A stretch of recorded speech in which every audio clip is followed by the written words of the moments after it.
Mesdames, Mesdemoiselles, Messieurs, bonjour. Je suis heureux de vous retrouver dans la quotidienne des marchés du FX. Du mercredi 23 mars 2016, les indices boursiers de Wall Street ont fini en ordre dispersé hier. Le repli des actions des secteurs de la consommation et des télécommunications ayant compensé la hausse des actions de la santé. Le Dow Jones a reculé de 0,23%, le S&P 500 de 0,09%. Et le Nasdaq a en revanche bondi de 0,27%.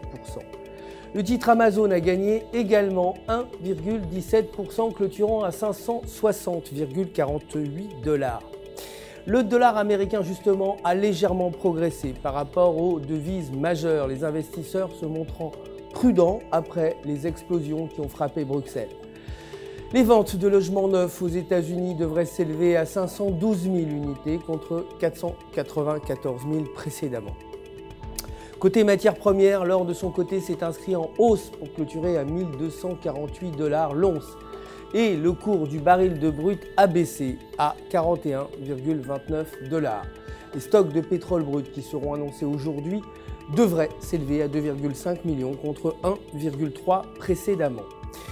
Du côté des devises, l'euro a perdu du terrain face au dollar après les attentats terroristes qui ont frappé Bruxelles. Techniquement, selon le graphique du jour, tant que la paire euro-US dollar reste sous la résistance de 1,1340, elle devrait chuter autour de 1,0800. Mais si elle franchit la ligne de résistance, la paire pourrait remonter vers 1,1600.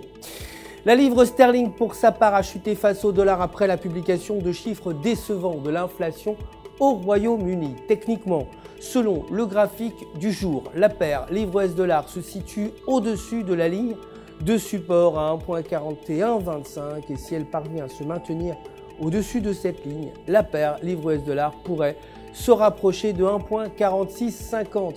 Mais si elle repasse sous la ligne, la paire pourrait remonter aux alentours de 1,3900. Voilà, c'est tout pour aujourd'hui. Je vous remercie de nous avoir suivis. Je vous retrouverai demain matin avec grand plaisir pour la suite de l'actualité des marchés. D'ici là, restez en notre compagnie sur www.ufx.com. Pour tous vos besoins de trading, vous le savez, un conseiller personnel est là pour répondre à toutes vos questions.